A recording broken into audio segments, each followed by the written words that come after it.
This is day 55 of my 6-mark challenge for AQA GCSE Science. In the run-up to the exams, every Monday, Wednesday and Friday, I'm posting a new 6-mark question so that you can practice answering these extended response questions. If you look in the description below, you'll find a link to all of the questions for this week and also to the playlist where you can find all of the videos together in one place. Today's question is about the functions of the white blood cell in response to infection by a pathogen. But before we launch in, just remind yourself that this is not an essay question. So although our answers need to be written in a logical order, that doesn't mean that they have to be in full sentences. There are no marks in GCSE Science for writing in paragraphs. So it's absolutely fine and encouraged to answer in terms of bullet points, numbered lists, and even tables if that is appropriate, because this is going to help your examiner to see where you've put things and how everything is connected. If you haven't done already, pause the video and give yourself 6 minutes to answer this 6-mark question. Remember, this extended response question is going to be level marked, so my marker is going to be looking for links. So it's not an essay question, I don't have to write in full sentences, but I do need to make it clear which descriptions and which explanations go together. But that doesn't mean that I have to answer the question in that order. I can think about all the descriptions first and then all of the explanations afterwards if that makes it easier for me to remember what's going on. So I'm going to start off thinking about the 4 different functions of the white blood cells in the immune system. Firstly, my B lymphocytes are going to make antibodies, those little molecules that are specific to a particular pathogen and are going to help to stick lots of them together. Then we're also going to have white blood cells making antitoxins in response to the toxins that some bacteria produce.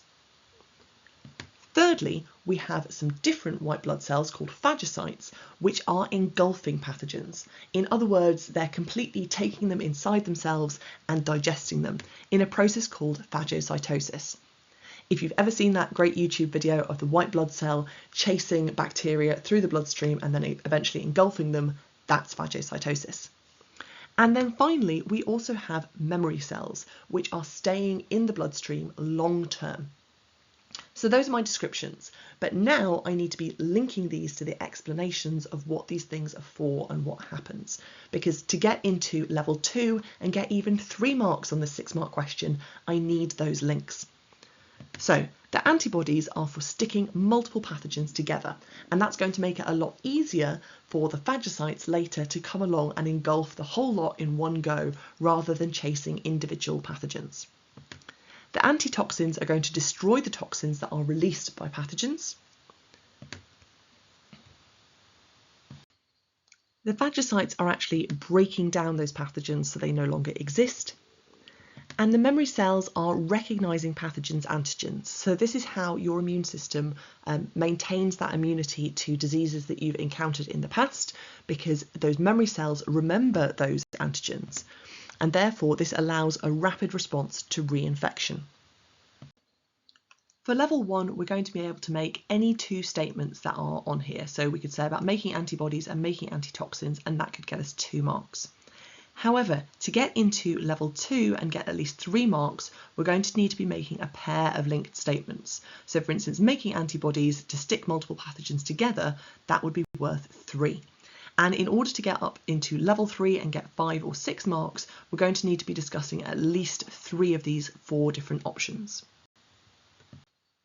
We'll be back again on Wednesday with a chemistry question. This time it's quite a tricky calculation. Remember, you can find a link in the description below to all of this week's questions and also the playlist where you can find all of the videos in the series.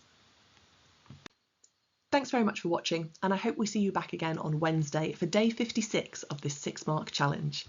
If you did find this video useful, then don't forget to like and subscribe for more GCSE revision videos coming soon.